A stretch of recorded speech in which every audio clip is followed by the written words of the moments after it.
प्रिय पिला माने तुम दशम श्रेणी साहित्य सिंधु बहिर आउ गोटे गद्य को मु तुम मानक स्वागत करुछि। तेबे आजिर विषय हेउछि नरेन्द्र विवेकानंद, लेखक महाशय शरत कुमार महांती। तेबे प्रथमे जिबा लेखक परिचय को। शरत कुमार महांती विज्ञान, दर्शन, समाज, साहित्य, संस्कृति, आध्यात्मिकता संबंध रे प्रबंध रचना करी ओडिया प्रबंध साहित्य को रुधिमंत करिसंती। कटक जिलार टांगी निकटवर्ती जरीपड़ा ग्राम रे तांकर जन्म। अध्यापना थिला तांकर वृत्ति। प्रवृत्ति रे से थिले जणे मननशील प्राबंधिक। तांक लिखित विज्ञान विषयक प्रबंध संकलन रूपे विज्ञान दृष्टि, आकाशर आह्वान, आटम रु क्वांटम, विज्ञान दिगंत, एकविंश शताब्दीर नष्ट परिवेश प्रभृति पुस्तक स्मरणीय। साहित्य, संस्कृति, दर्शन और जीवनी आधारित पुस्तक गुड़िक मध्यरे तांक रचित सक्रेटिस और प्लेटो, अस्तित्ववादर मर्म कथा, ग्रीक जातिर जीवन गाथा, जैपल सार्थ, छत्रपति विवेकानंद, गांधी मनीष, गांधी परिवार, बुद्धम शरणम गच्छामि, संस्कृति अपसंस्कृति, बोधांकर दादागिरी और अन्यान्य प्रबंध एणु तेणु किछि आधुनिकतार रूपरेख, विवर्तनशील मनुष्यर रूपरेख प्रभृति उल्लेख्य योग्य।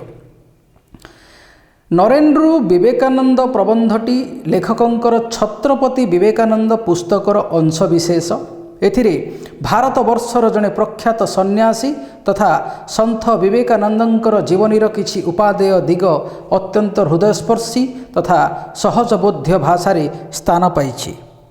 तेबे बोले विषयर ना होछि नरेन्द्र विवेकानंद। विषयर शीर्षकटी शुणिले मने हुए यह एक यात्रा, यह एक परिवर्तनर सुओ बा स्रोत। नरेन नामधारी बालक जी दुनिया और समाज विषय अज्ञ थिले। बयसक्रमे ज्ञान पाइबार प्रक्रिया रे से हेले स्वामी विवेकानंद, जड़े यशस्वी संतान भारत मातार, जड़े सन्थ, जड़े मनीषी, जड़े महापुरुष, समग्र जगत रे आध्यात्मिकतार दीप जालुथिबा जड़े महान पंडित। तेबे महापुरुष विवेकानंद तांकर जो सुरभि छाड़ी जाइछंती, जो आध्यात्मवादर गाथा छाड़ी जाइछंती, ताहा जुग जुग धरी मानव समाज को एक उच्चतर मूल्यबोध एवं आध्यात्मर परिभाषा शिखाउथिबो। वर्तमान जीवा आमे विषय को।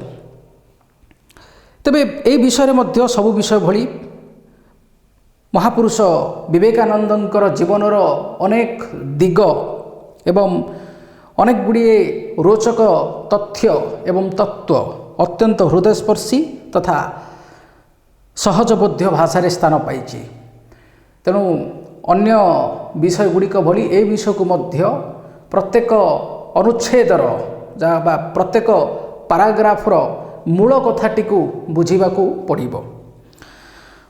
श्री रामकृष्ण पृथ्वी विदाय नेबा बेलू नरेन 22 वर्षर संसार अनभिज्ञ युवक। वर्षक पूर्वरु तांकर पिता विश्वनाथ दत्त इहधाम त्याग करिथांती। दुई पितांकु हराई संसार रे चलिबा और संसार को चलाइबा उभय विषय नरेन एकुटिया होई गले। सत को सत किंतु एकुटिया सत किंतु दुर्बल नुहंती। जगत रे सबु महान कर्म एकुटिया मनीषंक द्वारा संपन्न होइछि। दृढ़मना वीरपुरुष नरेन को श्री रामकृष्ण तांक जीवनर कर्म और लक्ष्य भल भावे देखाई देथिले। पिले एटी कुहागला जगत रे सबु महान कर्म एकुटिया मनीषंक द्वारा संपन्न हुए। स्वपरिवर्तन क्षम बा जो मानक भितरे निज भितरे जो माने निज भितरे परिवर्तन आनिबा पई सक्षम। तेणु स्वपरिवर्तन क्षम साधक विश्व परिवर्तनर माध्यम हुए। कहा जाए स्वपरिवर्तन ही विश्व परिवर्तन। एवं एकुटिया मनीष उदार भावना नहीं निजर निरवच्छिन्न साधना अब्याहत रखे ଏକ ମହତ ସିଦ୍ଧି ଉଦ୍ଦେଶ୍ୟରେ। ବଙ୍ଗଳାରେ ଗୋଟିଏ ସୁନ୍ଦର ଗୀତ ଅଛି। ଏହାକୁ ଏକ ଅଧ୍ୟାତ୍ମବାଦୀ ଗୀତ କହିଲେ ଅତ୍ୟୁକ୍ତି ହେବ ନାହିଁ। ଯଦି ତୋର ଡାକ ଶୁନେ କେଉ ନା ଆସେ ତବେ ଏକଲା ଚଲୋରେ। ଅର୍ଥାତ୍ କୁହାଯାଉଛି ଯେ ପ୍ରକୃତ ସାଧକ, ଜଣେ ସମାଜ ସଂସ୍କାରକ, ଜଣେ ମହାନ ଉଦ୍ଦେଶ୍ୟ ନେଇ ଆଗକୁ ବଢ଼ୁଥିବା ବ୍ୟକ୍ତି ବିଶେଷ ସବୁବେଳେ ଏକୁଟିଆ ଥାନ୍ତି। କାରଣ ସମାଜରେ ପରିବର୍ତ୍ତନ ସବୁବେଳେ ବ୍ୟକ୍ତି ବିଶେଷ ଆଣନ୍ତି ଏବଂ ସେ ପରିବର୍ତ୍ତନର ସୁଫଳ ସମଗ୍ର ସମାଜ ଭୋଗ କରେ। ତେଣୁ ପୃଥିବୀରେ ଯେତେ ଗୁଡ଼ିଏ ପରିବର୍ତ୍ତନ ହେଇଛି ବା ଯେତେ ଗୁଡ଼ିଏ ପରିବର୍ତ୍ତନ କହିବା ଭୁଲ ହେବ, ସମାଜରେ ଯେତେ ଗୁଡ଼ିଏ ସୁପରିବର୍ତ୍ତନ ଆସିଛି ବା ଯେତେ ଗୁଡ଼ିଏ ମହାନ କର୍ମ ସାଧିତ ହେଇଛି, ସେହି ମହାନ କର୍ମ ପଛରେ ଜଣିଏ ଜଣିଏ ନାୟକ ହିଁ ଅଛନ୍ତି, ଯେଉଁମାନେ ଈଶ୍ୱରଙ୍କର ଆଶୀର୍ବାଦ ନେଇ ଏକୁଟିଆ ଜଗତକୁ ବଦଳେଇବାର, ଜଗତକୁ ସୁପଥଗାମୀ କରିବାର ପ୍ରଚେଷ୍ଟା ଜାରି ରଖିଛନ୍ତି। ନରେନ୍ରୁ ବିବେକାନନ୍ଦଙ୍କୁ ଜନ୍ମ ଦେବାର ପ୍ରକ୍ରିୟା ଆରମ୍ଭ ହୋଇଥିଲା କଲିକତାର ଦକ୍ଷିଣେଶ୍ୱର କାଳୀ ମନ୍ଦିରକୁ କେନ୍ଦ୍ର କରି ଏବଂ ସ୍ୱୟଂ ରାମକୃଷ୍ଣ ହୋଇଥିଲେ ଧାତ୍ରୀ। ଧାତ୍ରୀ ଅର୍ଥାତ୍ ସନ୍ତାନ ଜନ୍ମ ବେଳେ ବା ପ୍ରସୂତି ବେଳେ ଯେଉଁ ମହିଳା ସନ୍ତାନ ପ୍ରସୂତିରେ ସାହାଯ୍ୟ କରନ୍ତି ତାଙ୍କୁ କୁହାଯାଏ ଧାତ୍ରୀ। ତେଣୁ ନରେନ୍ରୁ ବିବେକାନନ୍ଦଙ୍କୁ ଜନ୍ମ ଦେବାର ପ୍ରକ୍ରିୟା ଆରମ୍ଭ ହୋଇଥିଲା କଲିକତାର ଦକ୍ଷିଣେଶ୍ୱର କାଳୀ ମନ୍ଦିରରେ, କାଳୀ ମନ୍ଦିରକୁ କେନ୍ଦ୍ର କରି ଏବଂ ସ୍ୱୟଂ ରାମକୃଷ୍ଣ ହୋଇଥିଲେ ଧାତ୍ରୀ। କିନ୍ତୁ ସାଧାରଣ ମାନବରୁ ମହାପୁରୁଷକୁ ପରିବର୍ତ୍ତିତ ହେବାର ଉତ୍ଥାନ ପ୍ରକ୍ରିୟା ଥିଲା ପ୍ରଭାବଶାଳୀ ଅଥଚ ଅଦୃଶ୍ୟ, ସୂକ୍ଷ୍ମ ଓ ରହସ୍ୟମୟ, ଯାହାକି ଅବୋଧ୍ୟ ଅଟେ। ତେବେ ନରେନ୍ରୁ ବିବେକାନନ୍ଦ ହେବାର ଏ ଯେଉଁ ପ୍ରକ୍ରିୟା ରାମକୃଷ୍ଣ ପରମହଂସଙ୍କ ସହିତ ମାତ୍ର କେଇ ବର୍ଷର ସମ୍ପର୍କ ଭିତରେ ତାଙ୍କ ଜୀବନର ଲକ୍ଷ୍ୟ ଆଉ ଜୀବନର ମୋଡ଼ ବଦଳି ଯାଇଥିଲା। ତାଙ୍କର ସାଧାରଣ ମାନବରୁ ମହାମାନବ, ମହାପୁରୁଷ, ଈଶ୍ୱର ସଦୃଶ ହେବାର ଯେଉଁ ପ୍ରକ୍ରିୟା ରହିଥିଲା ତାହା ଥିଲା ପ୍ରଭାବଶାଳୀ, ନିଶ୍ଚିତ ଭାବରେ ପ୍ରଭାବଶାଳୀ କିନ୍ତୁ ଅଦୃଶ୍ୟ। ଏ ସଂସାରରେ ଅନେକ ଅଦୃଶ୍ୟ ଶକ୍ତି କାମ କରେ, କୁପ୍ରଭାବ କିମ୍ବା ପ୍ରଭାବ, ସୂକ୍ଷ୍ମ ଓ ରହସ୍ୟମୟ, ଯାହାକି ଅବୋଧ୍ୟ ଅଟେ ବା ଯାହାକୁ ବୁଝିବା ଏତେ ସହଜ ନୁହେଁ। କିଭଳି ଭାବରେ ଦୁଇ ଅଜଣା ବ୍ୟକ୍ତି ସମ୍ପର୍କର ସୂତ୍ରରେ ବାନ୍ଧି ହୋଇଗଲେ ଏବଂ ମହତ ଉଦ୍ଦେଶ୍ୟରେ ଆଗକୁ ବଢ଼ି ଚାଲିଲେ। କୁହାଯାଏ ସୃଷ୍ଟି ଯାହାର ଖେଳ ଘର, ଦେବ ମାନବେ ଅଗୋଚର। ଦୁଇ ମହାନ ଆତ୍ମା ମାନବ ରୂପରେ ଧରାଗମନ କରିଥିଲେ। ଆଧ୍ୟାତ୍ମିକତା ଏବଂ ଗୁରୁ ଶିଷ୍ୟର ନିବିଡ଼ ସମ୍ପର୍କରେ ବାନ୍ଧି ହୋଇ ଉଭୟ ସୃଷ୍ଟି କଲ୍ୟାଣ ପାଇଁ ନିଜ ଜୀବନକୁ ଉତ୍ସର୍ଗ କରିଦେଇଥିଲେ। ଉଭୟଙ୍କର ସମ୍ପର୍କର ଗତି ଓ ପରିଭାଷାକୁ ବି ବିଷୟ ଭୋଗରେ ନିମଗ୍ନ ସାଧାରଣ ସଂସାରୀର ମସ୍ତିଷ୍କ ବୁଝିବା କଷ୍ଟସାଧ୍ୟ ଅଟେ। ପିଲାମାନେ, ଯେମିତି ମୁଁ ଆଗରୁ କହିଛି, ପ୍ରତି ଭିଡ଼ିଓରେ କହିଛି ଯେ ନିଜସ୍ୱ ଶୈଳୀରେ ନୂତନ ଶବ୍ଦ ଦେଇ ଏବଂ ବାକ୍ୟକୁ ପରିମାର୍ଜିତ କରି ସବୁବେଳେ ଲେଖିବା ପାଇଁ ଚେଷ୍ଟା କରିବ। ତେଣୁ ବହିର ଲେଖା ସହିତ ନିଜ ଲେଖାକୁ ମଧ୍ୟ ସବୁବେଳେ ତୁଳନା କରିବା ବିଧେୟ। ଦୁଇ ମହାନ ଆତ୍ମା ମାନବ ରୂପରେ ଧରାଗମନ କରିଥିଲେ। ଜଣେ ଥିଲେ ରାମକୃଷ୍ଣ, ଶ୍ରୀ ରାମକୃଷ୍ଣ ପରମହଂସ ଏବଂ ଆଉ ଜଣେ ଥିଲେ ବାଳକ ନରେନ୍। ପରବର୍ତ୍ତୀ ମୁହୂର୍ତ୍ତରେ ଯେ ସ୍ୱାମୀ ବିବେକାନନ୍ଦ ହେବାର ପୁଣ୍ୟ ଅର୍ଜନ କଲେ। ତେଣୁ ଦୁଇ ମହାନ ଆତ୍ମା ମାନବ ରୂପରେ ଧରାଗମନ କରିଥିଲେ। ଆଧ୍ୟାତ୍ମିକତା ବା ଆଧ୍ୟାତ୍ମିକ ଏ ଶବ୍ଦର ବିଶ୍ଳେଷଣ ମୁଁ ଆଗରୁ କରିସାରିଛି। ଆଧ୍ୟାତ୍ମିକତା ଆଉ ଗୁରୁ ଶିଷ୍ୟର ନିବିଡ଼ ସମ୍ପର୍କରେ ବାନ୍ଧି ହୋଇ ଉଭୟ ସୃଷ୍ଟି କଲ୍ୟାଣ ପାଇଁ ନିଜ ଜୀବନକୁ ଉତ୍ସର୍ଗ କରିଦେଇଥିଲେ। ଉଭୟଙ୍କର ସମ୍ପର୍କର ଗତି ଆଉ ପରିଭାଷାକୁ କୁହନ୍ତି ଯେ ଅଙ୍ଗେ ନିଭାଏ କେବଳ ସେଇ ଜାଣେ ପରିସ୍ଥିତିରେ ପଡ଼ିଲେ ମନୁଷ୍ୟର କି ଅବସ୍ଥା ହୁଏ। ତେଣୁ जो माने भुक्तभोगी नुहंती सेमाने केवल परिस्थिति को देखी निजर मत प्रदान करि पारंती, परिस्थिति उपरे टिप्पणी दे पारंती, किंतु जे अंगे निभाई थाए भल हेउ बा खराब हेउ से ही प्रकृत रे जाने। कहा जाए सृष्टि जहार खेल घर देव मानवे अगोचर। तेणु से परम ब्रह्म परम पिता परमेश्वर प्राणी द्वारा अनेक कर्म करांती। तेबे प्राणीर विवेक ए कथार तर्जमा करने उचित जे कौन ठीक आउ कौन भूल। तेणु ईश्वरंक पई ए समग्र सृष्टि होछि खेल घर, जहाँ आम पई सुख आउ दुख मने हुए ताहा ईश्वरंक पई खेल घर। आउ ईश्वर विभिन्न जीवंक द्वारा विभिन्न प्राणींक द्वारा विभिन्न कर्म साधन करिथांती एवं ईश्वरंकर एही लीला को देव मानवे अगोचर। मनुष्य तो मनुष्य देवता माने मध्य बुझिबा कष्टकर अटे। तेणु ये कथाटी को कहगला जे साधारण मानवरु महापुरुष को परिवर्तित हेबार उत्थान प्रक्रिया थिला प्रभावशाली अथच अदृश्य सूक्ष्म आउ रहस्यमय, जहाँकि अबोध्य अटे। दुई महान आत्मा मानव रूप में धरागमन करथिले। आध्यात्मिकता और गुरु शिष्यर निबिड़ संपर्क रे बांधी होई उभय सृष्टि कल्याण पाई निज जीवन को उत्सर्ग कर देइथिले। उभयंकर संपर्कर गति और परिभाषा को विषय भोगरे निमग्न साधारण संसारीर मस्तिष्क बुझिबा कष्टसाध्य अटे। अर्थात जो माने जुग पुरुष, जो माने जोगी, जो माने आध्यात्म्यवादी एवं एक उच्चतर साधनारे जो माने रत सेमानंकर क्रिया सेमानंक द्वारा साधित कर्म को बुझिबा साधारण मानव द्वारा संभवपर नुहे। कहा जाए जे सद्गुरुंकर कृपावृष्टि हेले जन्म जन्मर अपूर्ण कर्म पूर्णता लाभ करती। जेपरि घटिथिला श्री रामकृष्ण और विवेकानंदଙ୍କ क्षेत्र में 5-6 वर्षर निबिड़ संपर्क काल जो पथरे गुरुकृपारू नरेन विवेकानंदरे परिवर्तित हेले से पथटी को केवल जहाँ झापसा भावे देखी हुए। एकदा रामकृष्ण जेतेबेले अनुभव कले जे शिष्य विवेकानंद केवल आपणार मुक्ति पाई व्याकुल और चेष्टित, से तांको धिक्कार करी कहिथिले तोते एक कथा कहिबाकू लज्जा बोध हेउ नाही, जहाँ तुम पुस्तक रे अछि। तोते एक कथा कहिबाकू लज्जा बोध हेउ नाही।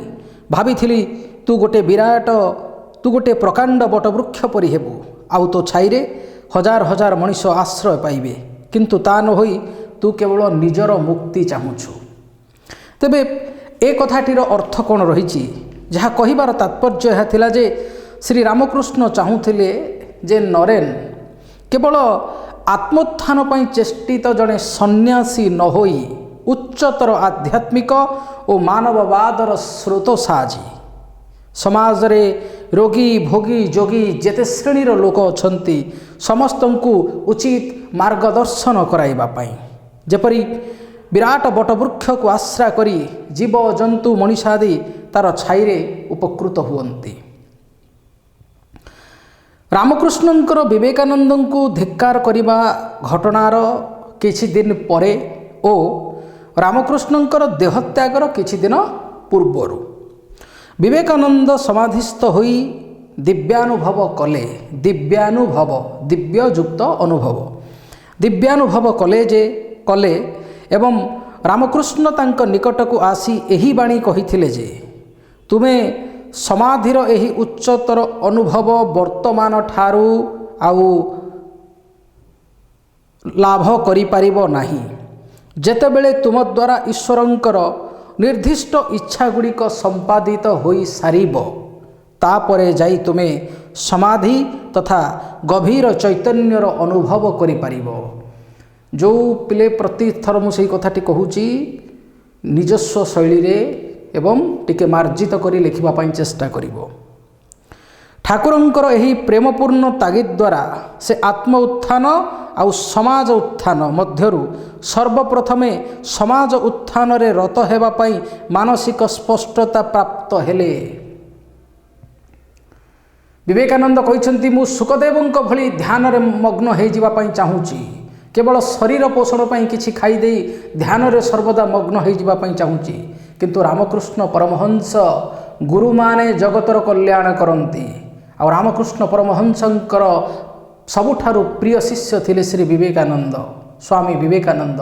तेणु से चाहूले जे निज शिष्य विवेकानंद केवल निज उत्थान पाई व्याकुल हेबा कौन स्वार्थपरता नुहे कि जोगी सबुबले निस्वार्थपर से निज उत्थान कथा परे चिंता करे प्रथमे परोपकार स्वर्गाय परोपकार करिबा जगतर कल्याण करिबा जोगीर प्रथम कर्तव्य हेबा उचित।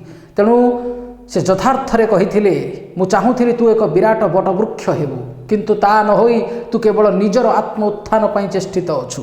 ठाकुरंकर एही प्रेमपूर्ण तागिद द्वारा से आत्म उत्थान आउ समाज उत्थान मध्यरु सर्वप्रथमे समाज उत्थान रे रत हेबा पई मानसिक स्पष्टता प्राप्त हेले।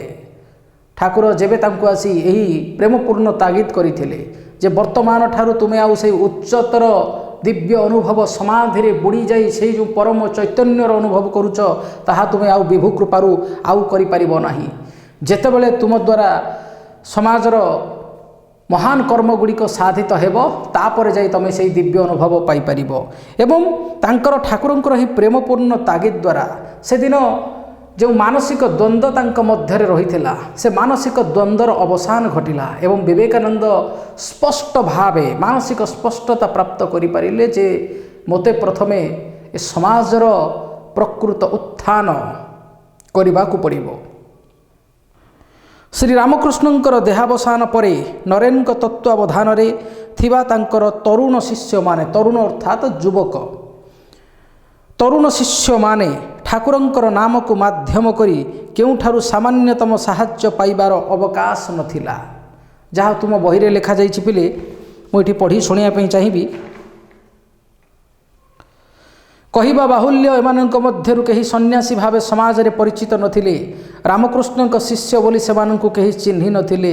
मु ठाकुरंक शिष्य कही कर्तृत्व जारी करिबा तो दूरर कथा ठाकुरंक नाम रे भिक मुठाए पाइबार बाट मध्य एमानंकर नथिला।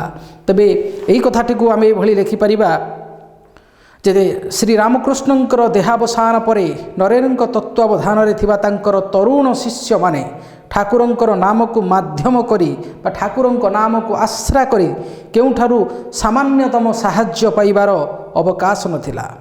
श्री रामकृष्णंकर जने गृहस्थ भक्तंक प्रदत्त प्रदत्त माने तांक द्वारा जहाँ दत्त श्री रामकृष्णंकर जने गृहस्थ भक्तंक प्रदत्त पुरुणा कोठा को आश्रम तुल्य सज्जित करी बा सजाई नरेन अन्य युवक शिष्य मानंकु नै सेठारे अवस्थान काल रे अर्ण वस्त्रर घोर अभाव रे संतुली हेले। 1886 मसीह प्रथम करी विवेकानंद परिभ्रमण रे बाहरी गले। हिमालय अभिमुखे यात्रा करी बाटरे बनारस अयोध्या वृंदावन आग्रा और लखनऊ प्रभृति तीर्थस्थान भ्रमण कले। तीर्थ अपेक्षा विशाल भारतवर्ष आउ तार दरिद्र जनता सहित परिचित हेबार अमूल्य निधि से प्राप्त कले। तेबे जगत कल्याण पाई प्रथमे जगत को निरेखिबा दरकार जगतरे थिबा त्रुटि विच्युति को मध्य परिलक्षित करिबा दरकार। यही महान उद्देश्य नहीं गुरुंक ठारू जो से अदृश्य निर्देश पाइथिले जे प्रथमे परोपकार स्वर्गाय प्रथमे समाजर उन्नति कर तेबे जाई तुमे जोगी बा सन्यासी पदवाच्य हेबो। तेणु से प्रथम करी विवेकानंद परिभ्रमण रे बाहरी गले। समाज कहिबाकू गले जेहेतु वसुधैव कुटुंबकम कुहा जाई पारिबो किंतु भारतवर्षर सन्यासी सर्वप्रथमे निज भारत माटीर उत्थान पाई चेष्टित हेले। तेणु से अयोध्या वृंदावन आग्रा लखनऊ प्रभृति तीर्थस्थान भ्रमण कले एवं तीर्थ अपेक्षा विशाल भारतवर्ष आउ तार दरिद्र जनता सहित परिचित हेबार अमूल्य निधि प्राप्त कले। से निजर प्रथम शिष्य स्वामी सदानंदଙ୍କ सहित भोक उपास रे दिन दिन कटाई दरिद्र लोकंकर दुख अंगे निभाई थिले। कहती जे पर दुख रे दुखी आउ पर सुख रे सुखी हुए ସେହି ମଣିଷକୁ ଅନ୍ତତଃ ପକ୍ଷେ ମଣିଷ କୁହାଯାଇପାରିବ। ଦି ହାତ ଦି ଗୋଡ଼ ଆଉ ମଣିଷ ଭଳି ଦେଖାଯାଉଥିବା ଗୋଟାଏ ମାଟି ପିଣ୍ଡକୁ ବା ଗୋଟାଏ ଜୀବକୁ ମଣିଷ କୁହାଯାଇ ନପାରେ। ମୁଁ ଆଉ ଗୋଟେ ଭିଡ଼ିଓରେ କହିସାରିଛି ଲୋକ ଆଉ ମଣିଷ ଭିତରେ ପାର୍ଥକ୍ୟ କ'ଣ। ତେବେ ସେ ନିଜର ଶିଷ୍ୟ ସ୍ୱାମୀ ସଦାନନ୍ଦଙ୍କ ସହିତ ଭୋକ ଉପାସରେ ଅନେକ ଦିନ କଟାଇ ଦରିଦ୍ର ଲୋକଙ୍କ ଦୁଃଖ ଅଙ୍ଗେ ଲିଭାଇଥିଲେ। ପର ଦୁଃଖରେ ଦୁଃଖୀ ହେବାର ଆଉ ପର ସୁଖରେ ସୁଖୀ ହେବା ପାଇଁ ଯେଉଁ ଉଦାର ହୃଦୟ ଦରକାର, ଯେଉଁ ଘୋର ଆଧ୍ୟାତ୍ମିକତା ଦରକାର, ଜ୍ଞାନର ଯେଉଁ ଉଚ୍ଚ ସ୍ତର ଦରକାର, ସେ ଉଚ୍ଚ ସ୍ତରରେ ବିବେକାନନ୍ଦ ନିଜକୁ ଅଧିଷ୍ଠିତ କରାଇବା ସହିତ ତାଙ୍କର ଅମୂଲ୍ୟ ବାଣୀ ଦ୍ୱାରା ଅନେକ ଶିଷ୍ୟ ମଧ୍ୟ ସମାଜରେ ସୃଷ୍ଟି କରିଥିଲେ। ଇଂରାଜୀରେ ଗୋଟେ କଥା ଅଛି, be good and make others good. ନିଜେ ଭଲ ହୁଅ ଏବଂ ପ୍ରଥମେ ନିଜେ ଭଲ ହୁଅ ଏବଂ ଅନ୍ୟମାନଙ୍କୁ ମଧ୍ୟ ଭଲ କରାଅ।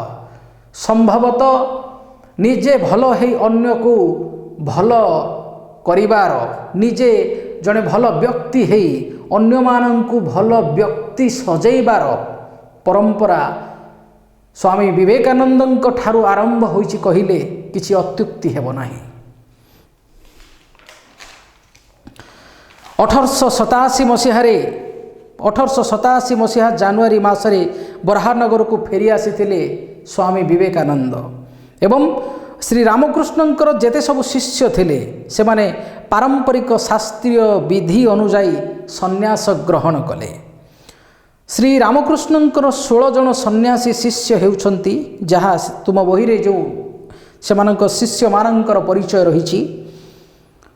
ସ୍ୱାମୀ ବିବେକାନନ୍ଦ, ଯାହାଙ୍କର ପ୍ରକୃତ ନାମ ହେଉଛି ନରେନ୍ଦ୍ରନାଥ, ସ୍ୱାମୀ ବ୍ରହ୍ମାନନ୍ଦ ବା ରାଖାଲ ଚନ୍ଦ୍ର, ସ୍ୱାମୀ ପ୍ରେମାନନ୍ଦ ବା ବାବୁରାମ, ସ୍ୱାମୀ ଯୋଗାନନ୍ଦ ବା ଯୋଗେନ୍ଦ୍ରନାଥ, ସ୍ୱାମୀ ନିରଞ୍ଜନାନନ୍ଦ ବା ନିରଞ୍ଜନ, ସ୍ୱାମୀ ରାମକୃଷ୍ଣାନନ୍ଦ ବା ଶଶିଭୂଷଣ, ସ୍ୱାମୀ ଶିବାନନ୍ଦ ବା ତାରକନାଥ, ସ୍ୱାମୀ ତୁରିୟାନନ୍ଦ ବା ହରିନାଥ, ସ୍ୱାମୀ ଅଭେଦାନନ୍ଦ ବା ତାଙ୍କର ପ୍ରକୃତ ନାମ ହେଉଛି କାଳୀପ୍ରସାଦ, ସ୍ୱାମୀ ଶାରଦାନନ୍ଦ ବା ଶରତଚନ୍ଦ୍ର, ସ୍ୱାମୀ ଅଦ୍ୱୈତାନନ୍ଦ ବା ଗୋପାଳ, ସ୍ୱାମୀ ଅଦ୍ଭୁତାନନ୍ଦ ଯାହାଙ୍କର ନାମ ରହିଥିଲା ଲାଟୁ, ସ୍ୱାମୀ ତ୍ରିଗୁଣାନନ୍ଦ ଯାହାଙ୍କର ପ୍ରକୃତ ନାମ ଥିଲା ଶାରଦା, ସ୍ୱାମୀ ସୁବୋଧାନନ୍ଦ ବା ସୁବୋଧ, ସ୍ୱାମୀ ଅଖଣ୍ଡାନନ୍ଦ ବା ଗଙ୍ଗାଧର,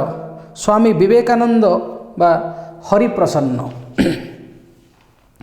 ତେବେ ଏହି ସମସ୍ତ ଶିଷ୍ୟଗଣ ସନ୍ନ୍ୟାସ ଗ୍ରହଣ ଉପରାନ୍ତେ କେବଳ ସ୍ୱାମୀ ବିବେକାନନ୍ଦ ଓ ସ୍ୱାମୀ ରାମକୃଷ୍ଣାନନ୍ଦଙ୍କୁ ବାଦ ଦେଇ ଅନ୍ୟ ସମସ୍ତ ନବୀନ ସନ୍ନ୍ୟାସୀଗଣ ଜଣ ଜଣ କରି ତୀର୍ଥଯାତ୍ରାରେ ବାହାରିଗଲେ ଏବଂ କେବଳ ସ୍ୱାମୀ ବିବେକାନନ୍ଦ ଓ ସ୍ୱାମୀ ରାମକୃଷ୍ଣାନନ୍ଦ ମଠକୁ ଜଗି ରହିଲେ।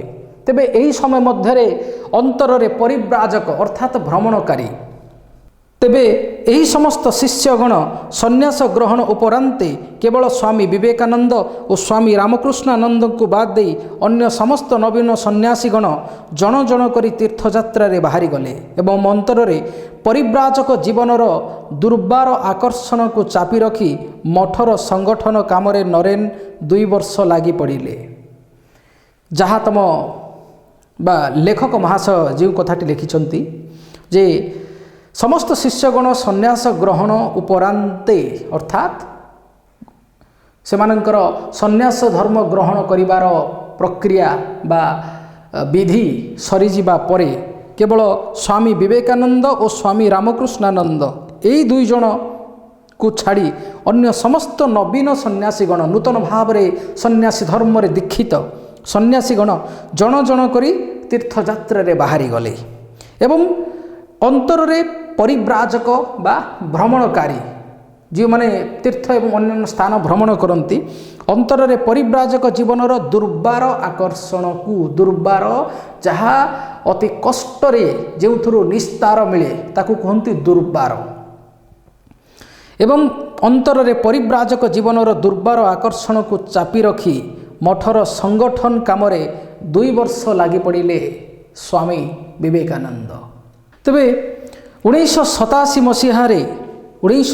ମସିହା ଜାନୁଆରୀ ମାସରେ ବରାହନଗରକୁ ସମସ୍ତ ଶିଷ୍ୟ ଫେରିଆସି ପାରମ୍ପରିକ ଭାବରେ ସନ୍ନ୍ୟାସ ଗ୍ରହଣ କଲେ ଏବଂ ଏହାପରେ ଶ୍ରୀ ରାମକୃଷ୍ଣାନନ୍ଦ ଏବଂ ବିବେକାନନ୍ଦଙ୍କୁ ଛାଡ଼ି ଅନ୍ୟ ଶିଷ୍ୟମାନେ ପୁନଶ୍ଚ ତୀର୍ଥଯାତ୍ରାରେ ବାହାରି ପଡ଼ିଲେ ଏବଂ 1987 ମସିହାରୁ 2 ବର୍ଷ ପର୍ଯ୍ୟନ୍ତ ସ୍ୱାମୀ ବିବେକାନନ୍ଦ ମଠର ସଂଗଠନ କାମରେ 2 ବର୍ଷ ଲାଗି ପଡ଼ିଲେ ଏବଂ ଏହା ଉପରାନ୍ତେ ବିବେକାନନ୍ଦ ଦ୍ୱିତୀୟ ବାର ଭ୍ରମଣରେ ବାହାରି ଆହ୍ଲାବାଦ, ଗାଜିପୁର, ହରିଦ୍ୱାର ଆଦି ଭ୍ରମଣ କରି ଗାଜିପୁରରେ ସିଦ୍ଧଯୋଗୀ ପାଓହାରୀ ବାବାଙ୍କର ସିଦ୍ଧି ଓ ବ୍ୟକ୍ତିତ୍ୱ ଦ୍ୱାରା ଆକୃଷ୍ଟ ହୋଇଥିଲେ ମଧ୍ୟ ତାଙ୍କର ଶିଷ୍ୟତ୍ୱ ଗ୍ରହଣ କରିବାରୁ ବାରମ୍ବାର ବଞ୍ଚିତ ହେଲେ କେଉଁ ଅଦୃଶ୍ୟ ଶକ୍ତିର ନିର୍ଦ୍ଦେଶରେ ଏବଂ କେତେ ମାସର ଭ୍ରମଣ ପରେ ବରାହନଗର ମଠକୁ ପୁନଶ୍ଚ ଫେରି ଆସିଲେ।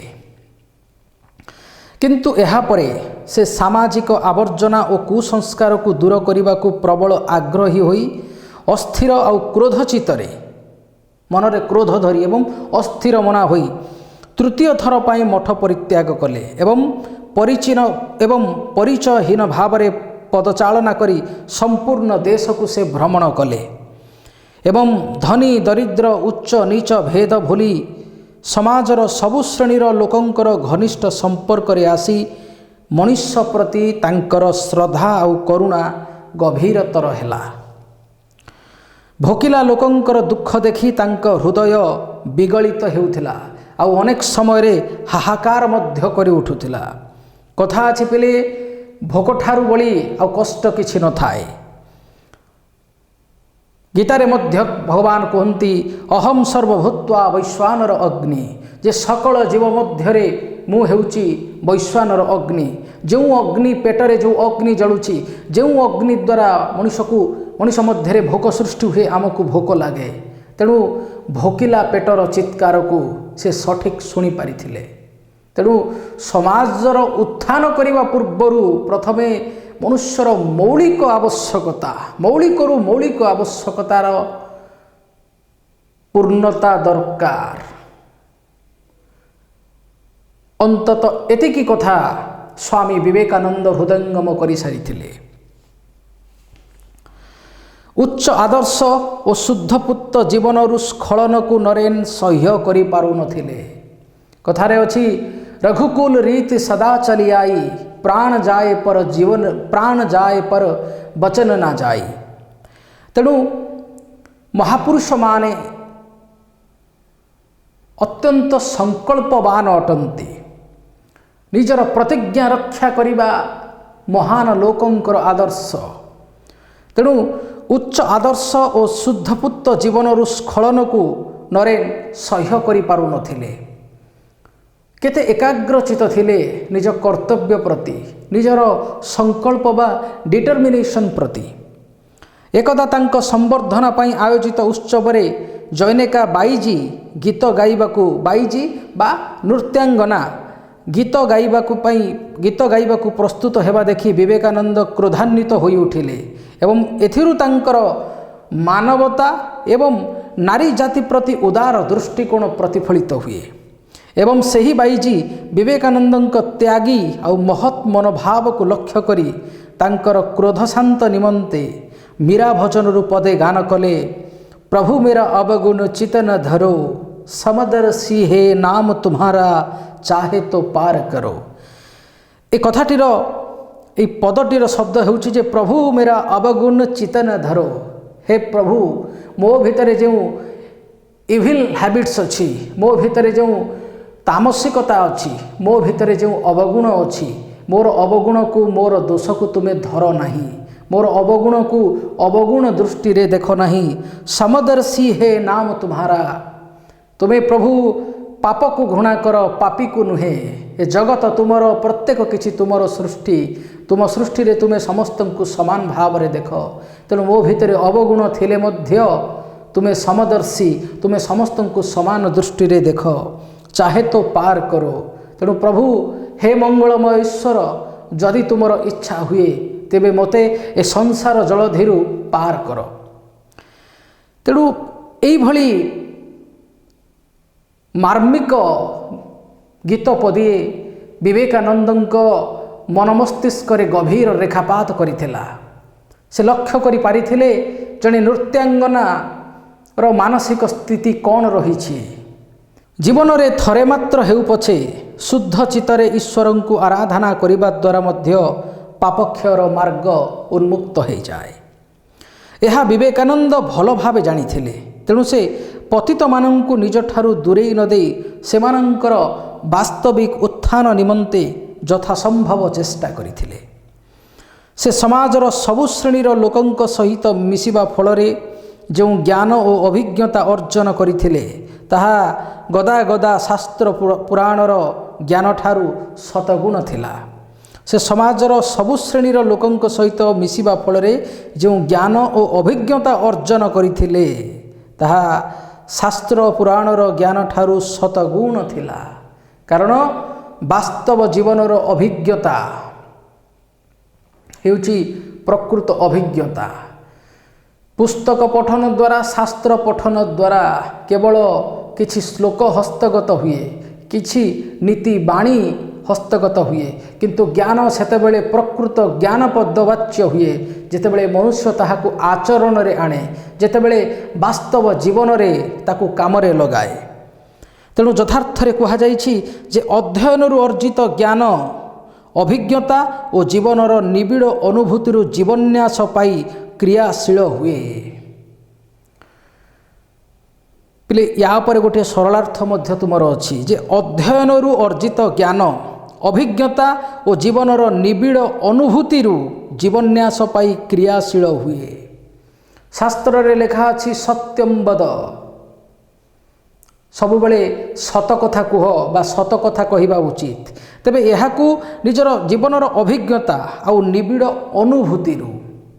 तेणु जे पर्यंत मनुष्य ए कथा को अनुभव करि नाही जे सत्य काहीकि कहिबा उचित, असत्य केवल असत्य कहिबा द्वारा जे केते घोर पातक हुए ताहा मनुष्य अनुभव करिबा उचित। तेणु अर्जित ज्ञान अभिज्ञता और जीवनर निबिड़ अनुभूतिरु जीवन्यास पाई क्रियाशील हुए। शास्त्र रे अनेक गुड़िए बाणी अछि जहाको मनुष्य आचरण करिबा उचित, किंतु जेतेबेले मनुष्य निजर अभिज्ञता और अनुभूतिरु ही अध्ययनरु अर्जित ज्ञान जीवन्यास पाए। अर्थात अध्ययनरु अर्जित ज्ञान से पर्यंत मृतप्राय अवस्था थाए जे पर्यंत अभिज्ञता आउ जीवनर निबिड़ अनुभूति आसी नाही। से पर्यंत केवल बहिरु पढ़िथिबा पाठ केवल गोटे लिखित आकार रे रही जाई थाए। जे पर्यंत ताहा कर्म रे आसी नाही, जे पर्यंत ताहा आचरण रे आसी नाही, से पर्यंत पाइथिबा ज्ञान केवल पुस्तक कीट भली बा केवल पुस्तक ज्ञान सम रही थाए। तेणु सबु बेले कहा जाए ज्ञानी पुरुष मानकर आचरण आउ उच्चारण एक थाए। जावतीय वेदमंत्र उच्चारण कले केही ब्रह्मत्व को प्राप्त हो जाए ना, किंतु ब्रह्मत्व को प्राप्त से ही पारिबो जे ब्रह्मत्वर प्रत्येक कथा को आचरण करे। तेणु यथार्थरे कहा जाइछि अध्ययनरु अर्जित ज्ञान अभिज्ञता और जीवनर निबिड़ अनुभूति रु जीवन्यास पाई क्रियाशील हुए। जीवन व्यापी से ज्ञान अर्जन और शास्त्र चर्चार गोटिए भी सुजोग हाथ छड़ा करि नाहंती। विवेकानंद एक कथा को मर्मे मर्मे अनुभूत करिथिले। तेणु सबुबले भारतीय दर्शन लोकंकर दुख दुर्दशा सामाजिक उत्थान ए सबु दिगरे चेष्टित थिबा विवेकानंद अनेक ज्ञानर अधिकारी थिले। निजर जड़े सन्यासी हिसाब रे अध्ययन अध्यापना एवं शास्त्र आलोचना जोग साधना ए सबु तांक जीवनर प्रमुख दिग थिला। तेणु जीवन व्यापी से ज्ञान अर्जन आ शास्त्र चर्चार गोटिए भी सुजोग हाथ छड़ा करू नथिले। कथारे अछि जेदिनु मानव जाति संभूत जगते ସେଦିନୁ ତା ଶିକ୍ଷା ଚାଲିଅଛି ଅବିରତେ। ଯାବତ ନର ଅବନୀରେ ହେବ ନାହିଁ ଲୀନ, ତାବତ ଅଛି ତାର ଶିଖିବାର ଦିନ। ଯାଠାରୁ ଯେ ବେଶୀ ଜାଣେ ଗୁରୁ ସେ ତାହାର, ଆଉ ପାଇବାକୁ ଯୋଗ୍ୟ ସେହି ଗୁରୁ ବ୍ୟବହାର। ତେଣୁ ଜ୍ଞାନର ଗାରିମାକୁ ନେଇ ୟାଠାରୁ ଆଉ ଅଧିକ କ'ଣ କୁହାଯାଇପାରେ। ତେଣୁ ଜଣେ ଯୁବ ସନ୍ନ୍ୟାସୀ ଏ କଥାକୁ ବୁଝିଥିଲେ ଯେ କେବଳ ମନୁଷ୍ୟର ମୃତ୍ୟୁ ପରେ ହିଁ ସେ ଆଉ ଜ୍ଞାନ ହାସଲ କରିବା ଦରକାର ନାହିଁ, କିନ୍ତୁ ମନୁଷ୍ୟ ବଞ୍ଚିଥିଲା ପର୍ଯ୍ୟନ୍ତ ଯାବତ ନର ଅବନୀରେ ହେବ ନାହିଁ ଲୀନ, ତାବତ ଅଛି ତାର ଶିଖିବାର ଦିନ।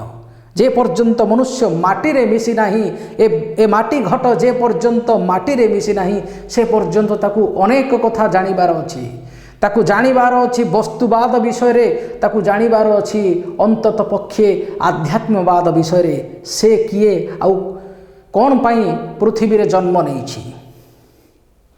ନରେନ ରାମକୃଷ୍ଣଙ୍କ ଠାରୁ ଶୁଣିଥିଲେ ଯେ ଭୋକିଲା ପେଟରେ ଧର୍ମ ଅନାବଶ୍ୟକ, କିନ୍ତୁ ସେ ନିଜ ଭ୍ରମଣ କାଳରେ ଏହାର ବାସ୍ତବିକତାକୁ ମର୍ମେ ମର୍ମେ ଉପଲବ୍ଧି କଲେ ଏବଂ ଏହି ଆତ୍ମସିଦ୍ଧାନ୍ତରେ ଉପନୀତ ହେଲେ ଯେ ଦରିଦ୍ର ନାରାୟଣଙ୍କ ସେବା ହିଁ ସନ୍ନ୍ୟାସୀର ଯଥାର୍ଥ ବ୍ରତ। ତେଣୁ କୁହାଯାଇଛି ଯେ ଭୋକିଲା ପେଟରେ ଧର୍ମ ଅନାବଶ୍ୟକ। କୁହାଯାଏ ପିଲେ ଯେ ଆତ୍ମା କୁଶଳେ ସର୍ବସିଦ୍ଧି। ତେଣୁ ଭୋକିଲା ରହିବା ଦ୍ୱାରା ଆତ୍ମଦେବଙ୍କୁ ମଧ୍ୟ କଷ୍ଟ ହୁଏ। ଆମେ ଯେତେବେଳେ ଉପବାସ ଅଲଗା କଥା, ବିଭିନ୍ନ ପୂଜା ପାର୍ବଣ ଏବଂ ସ୍ୱତନ୍ତ୍ର କିଛି କର୍ମ ସମ୍ପାଦନ କଲାବେଳେ ମନୁଷ୍ୟ ଉପବାସ ରହେ, ତାହା ସ୍ୱେଚ୍ଛାକୃତ ଅଟେ। କିନ୍ତୁ ମନୁଷ୍ୟକୁ ଯେତେବେଳେ ଭୋକ ହୁଏ, ତେଣୁ ଯେମିତି କହିଲି ଅହଂ ସର୍ବଭୂତ୍ୱା ବୈଶ୍ୱାନର ଅଗ୍ନି। ତେଣୁ ଭୋକିଲା ରହିବା ଦ୍ୱାରା, ଶରୀରକୁ ପୀଡ଼ା ଦେବା ଦ୍ୱାରା ଆତ୍ମଦେବଙ୍କୁ ମଧ୍ୟ ସେ ପୀଡ଼ା ପହଞ୍ଚିଥାଏ। ତେଣୁ ଭୋକିଲା ପେଟରେ ଧର୍ମ ଅନାବଶ୍ୟକ ଏବଂ ଅସମ୍ଭବ କହିଲେ ମଧ୍ୟ ଅତ୍ୟୁକ୍ତି ହେବ ନାହିଁ। କାରଣ ମନୁଷ୍ୟ ରାଜକୀୟ ଖାଦ୍ୟ ପଦାର୍ଥ ନ ଖାଉ ପଛେ। ତେଣୁ ନରେନ ଏହା ଅନୁଭବ କରିଥିଲେ ଯେ ଭୋକିଲା ପେଟରେ ଧର୍ମ ଅନାବଶ୍ୟକ।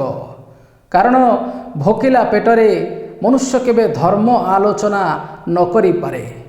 କ୍ଷୀରି ପୁରୀରେ ନ ଭାସିଲେ ମଧ୍ୟ ମନୁଷ୍ୟ ଗଣ୍ଡେ ଯଦି ଖାଇ ନ ପାରିବ, ତାର କ୍ଷୁଧାକୁ ଯଦି ପ୍ରଶମିତ ନ କରିପାରିବ, ତେବେ ସେ ଧର୍ମ ଆଲୋଚନା କରିବ କିପରି।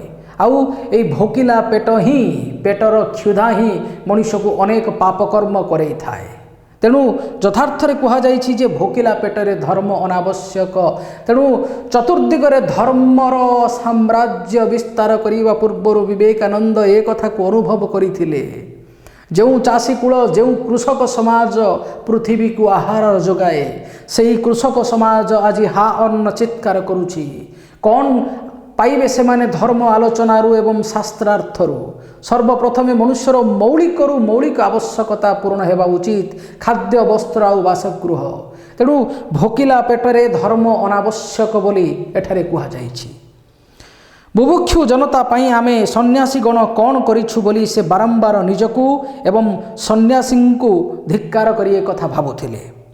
ସେ ଏକଥା ମଧ୍ୟ ଅନୁଭବଭୁକ୍ତ କରିଥିଲେ ଯେ ନିଷ୍କାମ ଏବଂ ଅନାସକ୍ତ ସନ୍ନ୍ୟାସୀ ବ୍ୟତୀତ ଆଉ କେହି ବି ପ୍ରବଳ ପ୍ରତାପୀ ଓ ଅଜେୟ ଦାରିଦ୍ର୍ୟ ଦାନବ ବିରୋଧରେ ଖଡ୍ଗ ଉତ୍ତୋଳନ କରିନପାରନ୍ତି। ଅଜେୟ, ଯାହାକୁ ଜୟ କରାଯାଇପାରେ ନା। ତେଣୁ ସେ ଏକଥା ମଧ୍ୟ ଅନୁଭବଭୁକ୍ତ କରିଥିଲେ ଯେ ନିଷ୍କାମ, ଯାହାର କୌଣସି କାମନା ନଥାଏ, ନିଷ୍କାମ ଏବଂ ଅନାସକ୍ତ ଯାହା ଯେଉଁଠାରେ ଆସକ୍ତି ନଥାଏ ତାକୁ କୁହନ୍ତି ଅନାସକ୍ତ, ବା ଯାହାର ଆସକ୍ତି ନଥାଏ। ତେଣୁ ସେ ଏକଥା ମଧ୍ୟ ଅନୁଭବଭୁକ୍ତ କରିଥିଲେ ଯେ ନିଷ୍କାମ ଓ ଅନାସକ୍ତ ସନ୍ନ୍ୟାସୀ ବ୍ୟତୀତ ଆଉ କେହି ବି ପ୍ରବଳ ପ୍ରତାପୀ ଓ ଅଜେୟ ଦାରିଦ୍ର୍ୟ ଦାନବ ବିରୁଦ୍ଧରେ ଖଡ୍ଗ ଉତ୍ତୋଳନ କରିନପାରନ୍ତି। ଏଠାରେ ଯେଉଁ ଦାରିଦ୍ର୍ୟତା, ଯେଉଁ ସମୟରେ ବିବେକାନନ୍ଦଙ୍କର ସମାଜରେ ଆବିର୍ଭାବ ହୁଏ, ପ୍ରାକ୍ ସ୍ୱାଧୀନତା ପୂର୍ବରୁ, ସେହି ସମୟରେ ସେ କହିଛନ୍ତି ଯେ ପ୍ରବଳ ପ୍ରତାପୀ ଆଉ ଅଜେୟ ଦାରିଦ୍ର୍ୟ ଦାନବ, ଯାହାର ପ୍ରତିପତ୍ତି ଅନେକ ଥାଏ, ଯାହାର ବୀରତ୍ୱ ଅନେକ ଥାଏ, ଯାହାର ପ୍ରଭାବ ଅନେକ ଥାଏ, ସେମାନଙ୍କୁ କୁହାଯାଏ ପ୍ରତାପୀ। ତେଣୁ ଦାରିଦ୍ର୍ୟ ସର୍ବତ୍ର ବିରାଜମାନ ଥିଲା ସେହି ସମୟରେ। ଭାରତର ଜନସଂଖ୍ୟା ସେତେବେଳେ ଯାହା ବି ଥିଲା, ସେହି ସମୟରେ ଅଧିକାଂଶ ଲୋକଙ୍କର ମୌଳିକ ଆବଶ୍ୟକତା ବା ଖାଦ୍ୟର ଆବଶ୍ୟକତା ପୂରଣ ହୋଇପାରୁନଥିଲା। ତେଣୁ ସେ କହିଛନ୍ତି ପ୍ରବଳ ପ୍ରତାପୀ ଆଉ ଅଜେୟ ଦାରିଦ୍ର୍ୟ। କୁହାଯାଏ ଯେ ଦାରିଦ୍ର୍ୟ ଠାରୁ ବଡ଼ ଅଭିଶାପ ଆଉ କିଛି ନ ହେଇପାରେ। ତେଣୁ ସେ କହିଛନ୍ତି ଆଉ କେହି ବି ପ୍ରବଳ ପ୍ରତାପୀ ଜଣେ ସନ୍ନ୍ୟାସୀଙ୍କ ଛଡ଼ା, ନିଷ୍କାମ ଓ ଅନାସକ୍ତ ସନ୍ନ୍ୟାସୀ ବ୍ୟତୀତ ଆଉ କେହି ବି ପ୍ରବଳ ପ୍ରତାପୀ ଓ ଅଜେୟ ଦାରିଦ୍ର୍ୟ ଦାନବ ବିରୁଦ୍ଧରେ ଖଡ଼ଗ ଉତ୍ତୋଳନ କରି ନ ପାରନ୍ତି।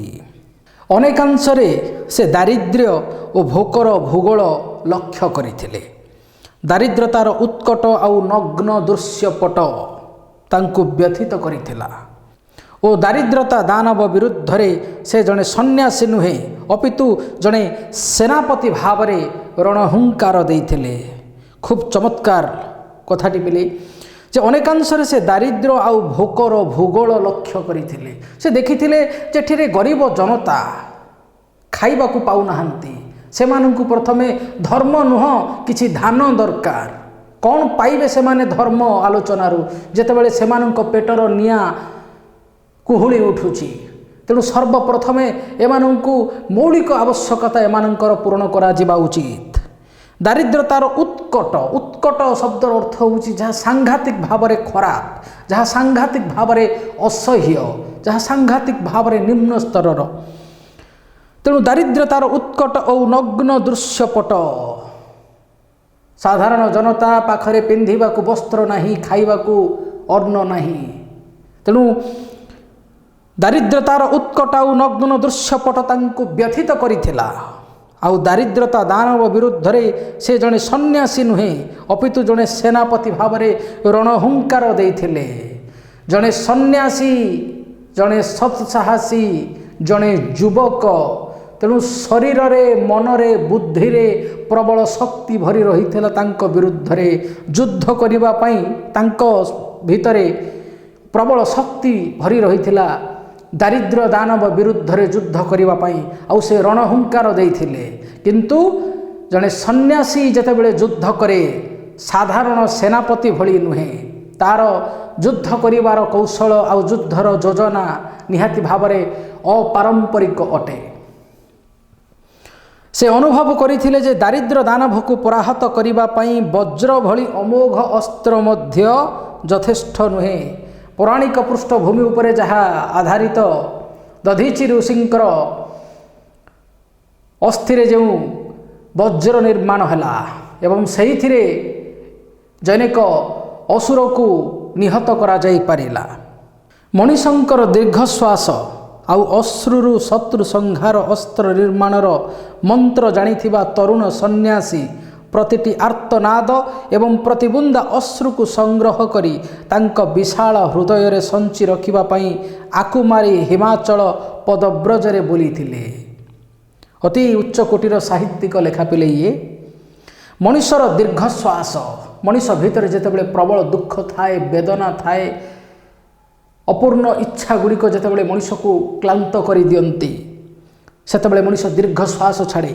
ମଣିଷର ଦୀର୍ଘଶ୍ୱାସ ଆଉ ଅଶ୍ରୁରୁ ଶତ୍ରୁ ସଂହାର ଅସ୍ତ୍ର ନିର୍ମାଣର ମନ୍ତ୍ର ଜାଣିଥିବା ତରୁଣ ସନ୍ନ୍ୟାସୀ ପ୍ରତିଟି ଆର୍ତ୍ତନାଦ, ପ୍ରତିଟି ଚିତ୍କାର, ହାର୍ଣ୍ଣର ଚିତ୍କାର, ପ୍ରତ୍ୟେକ ଭୋକି ମଣିଷଙ୍କୁ ବୁଝିବା ପାଇଁ ସେ ନିଜେ ମଧ୍ୟ ଭୋକରେ ରହିଛନ୍ତି। ତେଣୁ ପ୍ରତିଟି ଆର୍ତ୍ତନାଦ ଆଉ ପ୍ରତିବୁନ୍ଦା ଅଶ୍ରୁକୁ ସଂଗ୍ରହ କରି ତାଙ୍କର ବିଶାଳ ହୃଦୟରେ ସଞ୍ଚି ରଖିବା ପାଇଁ ଆକୁମାରୀ ହିମାଚଳ ଅର୍ଥାତ୍ ହିମାଚଳ ଠାରୁ କନ୍ୟାକୁମାରୀ ପର୍ଯ୍ୟନ୍ତ ସେ ପଦବ୍ରଜରେ ବୁଲିଥିଲେ। ବରାହନଗରରୁ ଆରମ୍ଭ କରି ରାଜପୁତାନା, ଜୟପୁର, ଆଜମୀର, ଜୁନାଗଡ଼, ପୋରବନ୍ଦର, ଦ୍ୱାରକା, ବମ୍ବେ, ପୁନା ଏପରିକି ଦକ୍ଷିଣାଞ୍ଚଳ ପର୍ଯ୍ୟନ୍ତ ସେ ଖେଦି ଯାଇଥିଲେ। ଦାରିଦ୍ର୍ୟ ଦାନବ ବିରୁଦ୍ଧରେ ଯୁଦ୍ଧ ଘୋଷଣା କରିବା ପୂର୍ବରୁ ଛତ୍ରପତି, ଏଠାରେ ବିବେକାନନ୍ଦଙ୍କୁ ଛତ୍ରପତି କୁହାଯାଇଛି। ପିଲେ ଛତ୍ରପତି ଶବ୍ଦର ଆଉ ଗୋଟେ ଅର୍ଥ ରାଜା ମଧ୍ୟ ଅଟେ। ତେଣୁ ଏଠାରେ ବିବେକାନନ୍ଦଙ୍କୁ ରାଜା ସହିତ ତୁଳନା କରାଯାଇଛି। ଜଣେ ସନ୍ନ୍ୟାସୀ ପାଖରେ କିଛି ନଥାଏ, ନିଃସ୍ୱ, କିନ୍ତୁ ମନରୁ ସେ ରାଜା ଅଟନ୍ତି। ରାଜା ଯେଭଳି ପ୍ରଜାପାଳକ, प्रजार दुख कथा जो राजा चिंता न करे से राजा की राजा। तेणु एठारे विवेकानंद को छत्रपति किछि न थाई मध्य तांको ठारे जहा थिला तार सुबास जुग जुग पर्यंत मनीष को नूतन दिगंत देखाउथिबो। तेणु एठारे विवेकानंद को छत्रपति हिसाब रे उपस्थापित करा जाइछि। तेणु दारिद्र्य दानव विरुद्ध रे युद्ध घोषणा करिबा पूर्वरु छत्रपति सन्यासी बेशरे तांकर योद्धा मानंकु ठाब करी गले। साधारण जनता मध्यरे थिबा अनुरक्त सैनिक माने एही छद्मवेशी छत्रपतिंक ठारू इशारा पाई तांको आदेश को अपेक्षा करी रहिले जहा तुमर बहिर लेखा। अर्थात तांकर युद्ध थिला भोकिला को अन्नर अधिकार देवा पाई, अर्थनैतिक पार्थक्य को दूर करी समाजर निम्न श्रेणीर लोकंकर उन्नति करी समाज रे साम्यवादर प्रतिष्ठा करिबा पाई। एथिपाई से अनेक सक्षम वित्तशाली, वित्त अर्थात धन, से अनेक सक्षम वित्तशाली धनी राजा महाराजा एपरिकी साधारण जनता मानक मध्यरे जो उदार व्यक्ति मानकर संधान करुथिले, सेही उदार व्यक्ति मानकर संधान करुथिले जो माने भोकिला पेटर आर्तनाद शुणिबारे सक्षम थिले। से देखिले जे जो माने समाज रे प्रभावशाली अछंती, जो माने समाज रे उदार श्रेणीर व्यक्ति अछंती, से समस्तन को नहीं से जन आंदोलन सृष्टि करि परिबे भोकिला मनुष्य को अर्णर अधिकार देवा पाई।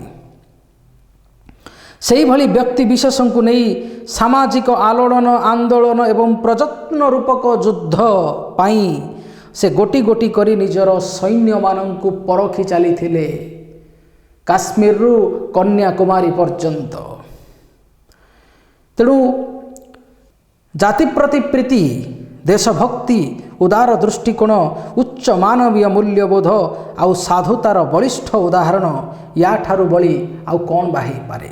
रिक्त हस्तरे समाज को सशक्त करिवार स्वप्न नहीं स्वामी विवेकानंद अग्रसर हेउथिले। रिक्त अर्थात शून्य बा खाली, खाली हस्तरे बा रिक्त हस्तरे समाज को सशक्त करिवार स्वप्न नहीं स्वामी विवेकानंद अग्रसर हेउथिले।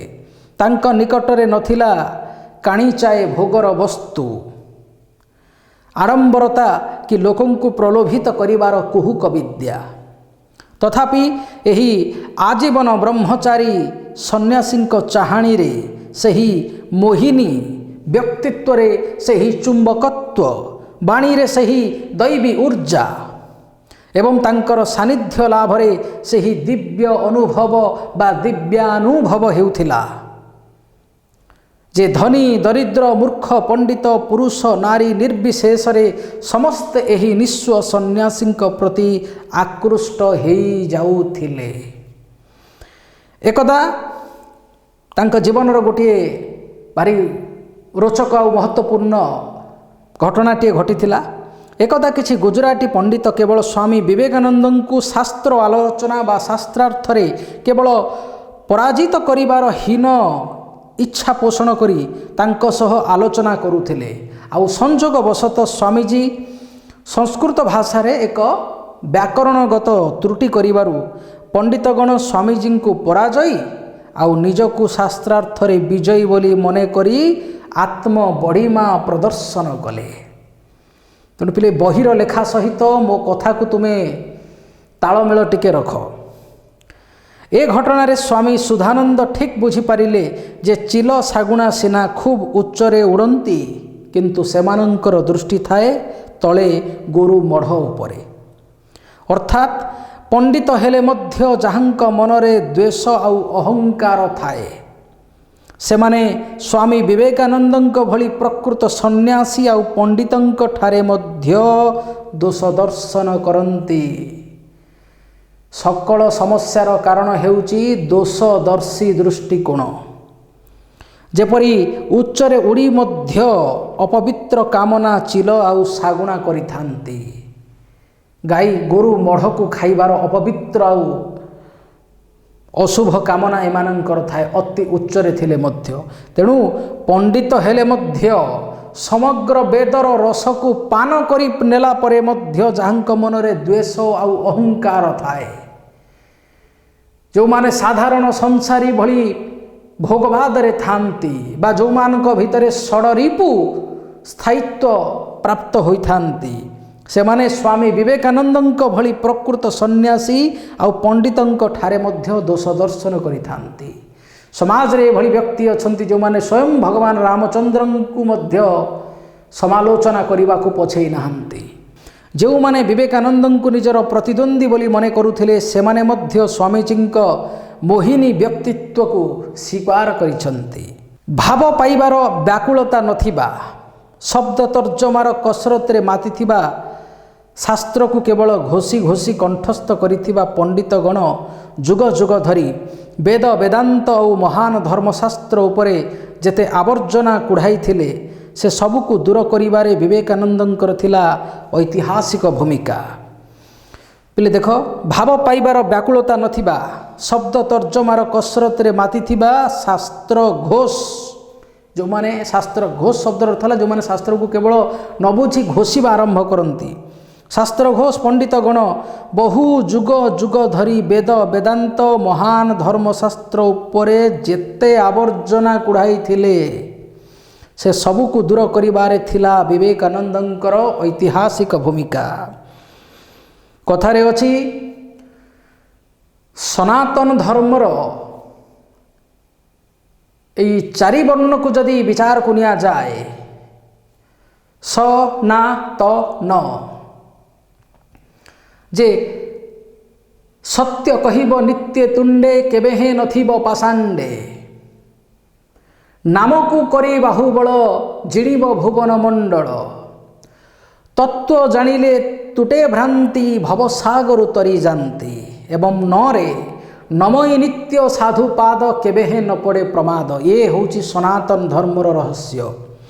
तबे ये जो तत्व जानिले तुटे भ्रांति भवसागर तरी जानती अर्थात केवल कहानीर व्याख्या न करी से हेउ रामायण से महाभारत केवल कहानीर व्याख्या न करी जो पौराणिक आख्यान रही शास्त्र रे जो घटना मान रही तार प्रकृत तत्व को बुझी पारिले जाई मनुष्य भवसागर मुक्ति लाभ करि परिबो।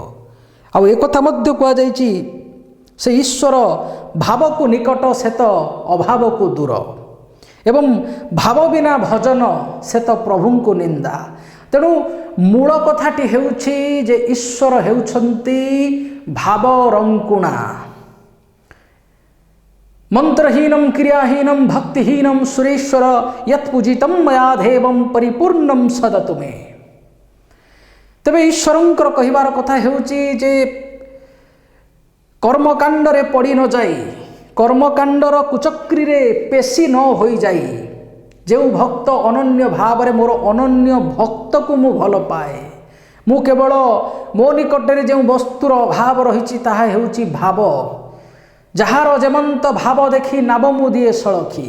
किंतु ए जो गुजराती पंडितंक कथा घटीगला स्वामी विवेकानंदंक क्षेत्र रे स्वामी विवेकानंद सेमानंक सहित शास्त्र आलोचना करुथिला बेले संस्कृत भाषार गोटे व्याकरणगत त्रुटि देखी से माने सहीठी एते अज्ञानी एते निर्बोध निजकु विजयी आउ स्वामी विवेकानंद को पराजयी घोषणा कले।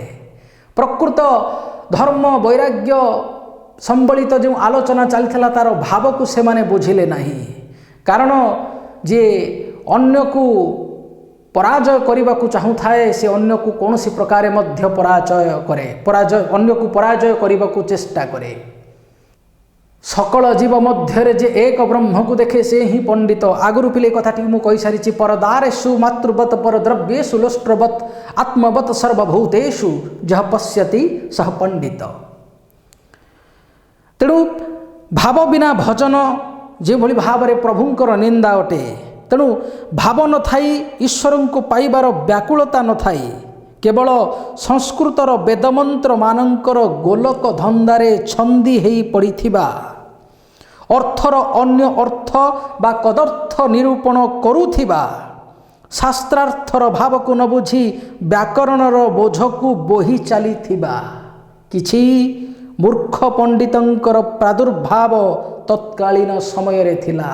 आउ थरे पिले ए उक्ति को मु तुम सामने उपस्थापन करुछि जे भाव न थाई ईश्वर को पाइबार व्याकुलता न थाई केवल संस्कृतर वेदमंत्र मानकर गोलक धंदारे छंदी हेई पड़िथिबा अर्थर अन्य अर्थ बा कदर्थ निरूपण करुथिबा शास्त्रार्थर भाव को न बुझी व्याकरणर बोझ को बोही चली किछि मूर्ख पंडित एमाने वास्तविक समाज रे पंडित बोलाउथिले मध्य माने पंडित नुहंते माने मूर्ख पंडितंकर प्रादुर्भाव तत्कालीन समय रे थिला। तेणु आमर वेद वेदांत ओ महान धर्मशास्त्र मानकर प्रकृत भावार्थ ओ स्वरूप को से धर्म धुरंधर मानक निकटरे उपस्थापन करने को चाहिए। जो माने से तत्कालीन समय रे जो माने निजको धर्म धुरंधर धर्म रे जो माने निपुण बोली निजको बोलाउथिले सेही मानक निकटरे एई भली किछि मूर्ख बा आंशिक पंडित शास्त्रर प्रकृत अर्थ को जो कदर्थ करथिले अनेक गुड़िए अप्रयोजनीय कथा आनी शास्त्र उपरे जमा कर देइथिले जहाकू से शास्त्रीय आवर्जना बोली नाम देइछंती। ए सब को दूर करिबारे महापुरुष स्वामी विवेकानंदंकर थिला ऐतिहासिक भूमिका। कारण सकल ज्ञानर भंडार वेद, तेणु वेद उपरे जेतेबेले एमिति अनेक गुड़िए अप्रयोजनीय कथा को लदी दिया जाइछि। तेणु ज्ञानर परिप्रकाश किभली घटिबो, ज्ञानर गोटे दिग हेउछि स्पष्टता। ज्ञान निज भितर ही स्पष्ट अटे। तेणु एमाने धर्म को बा धर्मर अर्थ को किछि मात्रा रे कदर्थ करिबा आरंभ करिथिले। आउ से सबको से तत्कालीन समाज रे जो माने धर्म धुरंधर बोली निजको बोलाउथिले सेमानंक निकटरे स्वामी विवेकानंद शास्त्रर प्रकृत अर्थ रखिबार महान प्रचेष्टा बा दैवी प्रचेष्टा करिथिले। जहाँ लिखा गला तेणु आमर वेद वेदांत और महान धर्मशास्त्र मानकर प्रकृत भावार्थ और स्वरूप को से धर्म धुरंधर मानक निकटरे उपस्थापन करने को चाहिए एवं वेद वेदांतर अप्राकृतिक कल्मष को दूर करिवार दैवी कर्तव्य संपादन करथिले। अप्राकृतिक कल्मष जहाँ प्राकृतिक नुहे, जो संस्कार अणा जाइछि ताहा संस्कृत। आमर समस्त वेदमंत्र प्रायतः संस्कृत भाषा रे ही लिखित। तेणु अप्राकृतिक कल्मष यही भली किछि पंडित जो माने कि यह मैन मेड थिला, एमाने निजे सही कदर्थ गुड़ी को सृष्टि करथिले। से समस्त कदर्थ गुड़ी को दूर करिबा पई से अप्राकृतिक कल्मष बा कलुष से गुड़ी को दूर करिबा पई अनेक प्रचेष्टा करथिले स्वामी विवेकानंद। मनीष को स्पर्श मात्र के बदलई देवार जो अपूर्व शक्ति ख्रीष्ट बुद्ध और श्री रामकृष्ण परी अवतार मानकर थिला, सेही भली निर्दिष्ट प्रभाव अन्य उपरे पकाई तार जीवनर उत्थान कला भली शक्ति हासिल न करिबा पर्यंत से बराहनगर को फेरिबे नाही। जोठारे से मठ स्थापन करथिले से बराहनगर को फेरिबे नाही बोली पण करी बराहनगर निज गुरु भाई मानक ठारू विदाय नैथिले। पिले पुनर्बार ए उक्ति को मु रखुची। मनीष को स्पर्श मात्र के बदलई देवार जो अपूर्व शक्ति ख्रीष्ट बुद्ध एवं तांकर गुरु स्वयं श्री रामकृष्ण परी अवतारंकर थिला, सेही भली निर्दिष्ट प्रभाव अन्य उपरे पकाई तार जीवनर गतिपथ न बदलैबा पर्यंत बा अन्यर उत्थान कला भली शक्ति हासिल न करिबा पर्यंत से बराहनगर को फेरिबे नाही बोली पण करी बा प्रतिज्ञा करी बराहनगर निज गुरु भाई मानक ठारू विदाय नेले।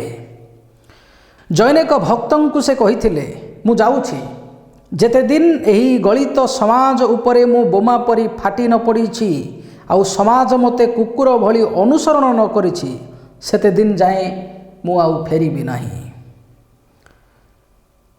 गलित अर्थात एठारे दुस्थ आउ अपसंस्कार युक्त समाज।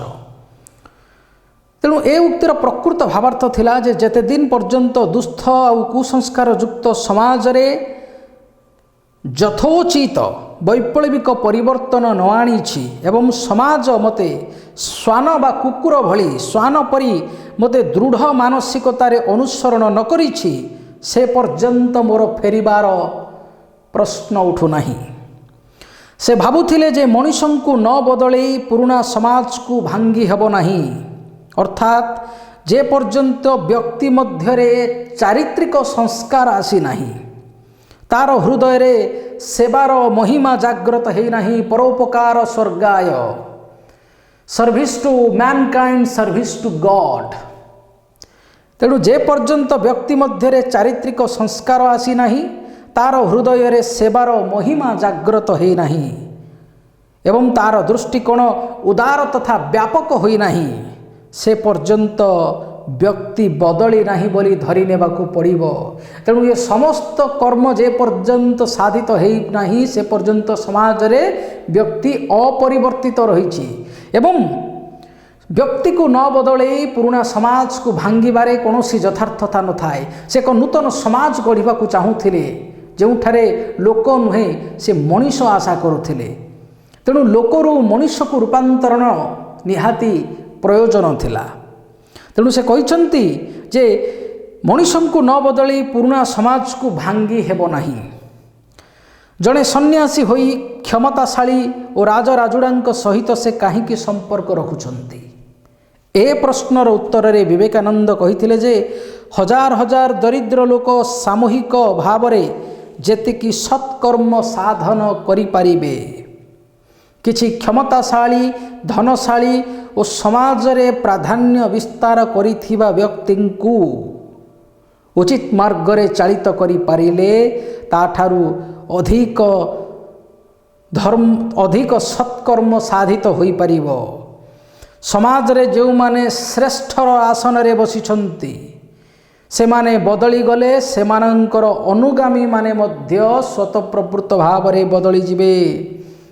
संस्कृत रे कथा अछि जत आचरति श्रेष्ठा तत् इतरः जना, अर्थात बड़ माने बा श्रेष्ठ माने जहाँ आचरण करती अन्य पुरुष माने बा इतर जन माने ताहाकु आचरण करती। विवेकानंद ए कथा को बुझीथिले, सेथिपाई से निजर सैन्य बाहिनी अदृश्य सैन्य बाहिनी जोगाड़ करिबारे लागि पड़िथिले। साधारण जनता को सत्कर्म को आनिले जेतिकी सत्कर्म साधित होई परिबो, ताठारु साधारण बुभुक्षु जनता पाखरे शक्ति बा केते। किंतु जो माने क्षमताशाली राजा जमीदार राजराजुड़ा लोक क्षमताशाली लोक सेमाने जदि सत्मार्ग को आसी पारिबे, तेबे समाजर किछि किछि अंश मध्य सत्मार्ग को आसी पारिबो। केते गभीर मनन करिथिले स्वामी विवेकानंद। सेथिपाई आज पर्यंत से चिरम नमस्य होई रहिछंती। आउ अनादि आउ अनंत काल पर्यंत, अनादि नुहे अनंत काल पर्यंत से समग्र पृथ्वी पाई चिर नमस्य होई रहिबे। तेणु शास्त्र मध्य कहती जे धर्म साधन पाई धनर आवश्यकता। तेणु जो मानक ठारे दान धर्म करिबार इच्छा बा प्रवृत्ति को से लक्ष्य करुथिले, जो राज्य मानकरे राजा माने सत् चरित्रर थिले, दान धर्म रे विश्वास रखुथिले, सेही भली व्यक्ति राजराजुड़ा राजा मानक सहित से मिसी से मानक सत् मार्ग को आनिबाकु चाहूथिले। कथारे अछि विद्या ददाति विनयम, विनयम याति पात्रतम, पात्रतम धनमाप्नोति, धनात् धर्म तत् सुखम। अति सरल भाषा रे याकु कहिबाकु गले, व्यक्ति जेतेबेले झाड़ बुहा धन रे धर्म करे, व्यक्ति जेतेबेले स्वरोजगार रु बा निजर झाड़ बुहा धन रु व्यक्ति जेतेबेले परिश्रम करी उपार्जित करिथिबा धन रे धर्म करे, जेउ धन काहाठारु लुंठन करी नुहे निजर कष्ट अर्जित धन रे मनुष्य जेतेबेले धर्म करे, सेतेबेले ताकु प्रकृत सुखर आभास हुए। तेणु जो मानक पाखरे किछि धन थिला, जो मानक पाखरे अंतत पक्षे किछि धर्म थिला, जो माने प्रभावशाली व्यक्तित्व थिले समाज रे, सेही भली व्यक्ति मानक सहित मिसी से सेमानंकु सत् मार्ग को धर्म मार्ग को आनिबा को चेष्टा करिथिले। बिंदु बिंदु रे सिंधु भली समाजर किछि किछि अंश को से परिवर्तन करिबारे लागि पड़िथिले। ଯାହାଫଳରେ ଏକ ସମ୍ପୂର୍ଣ୍ଣ ସମାଜରେ ପରିବର୍ତ୍ତନ ଆସିପାରିବ ବୋଲି ତାଙ୍କର ବିଶ୍ୱାସ ରହିଥିଲା। ବିବେକାନନ୍ଦଙ୍କ ଭକ୍ତ ତାଲିକାରେ ସାଧାରଣ ଜନତାଙ୍କଠୁ ଆରମ୍ଭ କରି ରାଜା ରାଜୁଡ଼ା ପର୍ଯ୍ୟନ୍ତ ତଥା ମହୀଶୂର ରାଜା, ରାଜୋୟାର ରାଜା, ଖେତରୀ ଏବଂ କୋଲାପୁରର ରାଜା ଆଦି ଥିଲେ। ସେ ହେଉ ରାଜା କି ସେ ହେଉ ରଙ୍କ, ଏଭଳି ଚୁମ୍ବକତ୍ୱ ରହିଥିଲା ତାଙ୍କ ବ୍ୟକ୍ତିତ୍ୱରେ। ଚାହାଣୀରେ ଏଭଳି ଦିବ୍ୟତା ଥିଲା, ଏଭଳି ଦୈବୀ ଆକର୍ଷଣ ତାଙ୍କ ନିକଟରେ ଭରି ରହିଥିଲା। ରଙ୍କଠୁ ଆରମ୍ଭ କରି ରାଜା ପର୍ଯ୍ୟନ୍ତ ସମସ୍ତେ ତାଙ୍କ ପ୍ରତି ଶ୍ରଦ୍ଧାପୂତ ଭକ୍ତି ଜଣାଉଥିଲେ, ସମସ୍ତେ ତାଙ୍କ ପ୍ରତି ମୁଣ୍ଡ ନୁଆଉଥିଲେ। ତେଣୁ ଅନେକ ଜାଗାରେ ବିବେକାନନ୍ଦଙ୍କୁ ଛତ୍ରପତି କୁହାଯାଇଛି। ଜଣେ ସନ୍ନ୍ୟାସୀ, ନଥିଲା ତାଙ୍କ ପାଖରେ ଭୋଗ, ନଥିଲା ତାଙ୍କ ପାଖରେ ଆଡ଼ମ୍ବରପୂର୍ଣ୍ଣ ଜୀବନଶୈଳୀ, କି ନଥିଲା ତାଙ୍କ ପାଖରେ ହଟଚମଟ ବା ନଥିଲା କୌଣସି କୁହୁକ ବିଦ୍ୟା। ତଥାପି କିଛି ନଥାଇ ବି ବିବେକାନନ୍ଦଙ୍କ ପାଖରେ ଏତେ ରହିଥିଲା ଜିନିଷ, ଏତେ ରହିଥିଲା ଶକ୍ତି, ଏତେ ରହିଥିଲା ଅନ୍ୟକୁ ଆକର୍ଷଣ କରିବାର ମୋହିନୀ, ଯେ ରଙ୍କଠୁ ରାଜା ପର୍ଯ୍ୟନ୍ତ ସମସ୍ତେ ସ୍ୱତଃପ୍ରବୃତ୍ତ ଭାବରେ ତାଙ୍କ ପାଦ ତଳେ ମୁଣ୍ଡ ନୁଆଇ ଦେଉଥିଲେ ଏବଂ ଅନେକ ରାଜା ତାଙ୍କର ଶିଷ୍ୟତ୍ୱ ମଧ୍ୟ ଗ୍ରହଣ କରିଥିଲେ। ମାଡ୍ରାସରେ ସ୍ୱାମୀଜୀଙ୍କର ବହୁ ଉତ୍ସାହୀ ଶିଷ୍ୟ ଜୁଟିଥିଲେ। ଚିକାଗୋରେ ଅନୁଷ୍ଠିତ ହେଉଥିବା ଧର୍ମ ମହାସଭାରେ ଯୋଗ ଦେବା ପାଇଁ ସେମାନେ ତାଙ୍କୁ ପ୍ରବର୍ତ୍ତାଇଲେ, କିନ୍ତୁ ସେ ପର୍ଯ୍ୟନ୍ତ ସ୍ୱାମୀଜୀ ଭବିଷ୍ୟତ କର୍ମପନ୍ଥା ସ୍ଥିର କରିପାରୁନଥାନ୍ତି।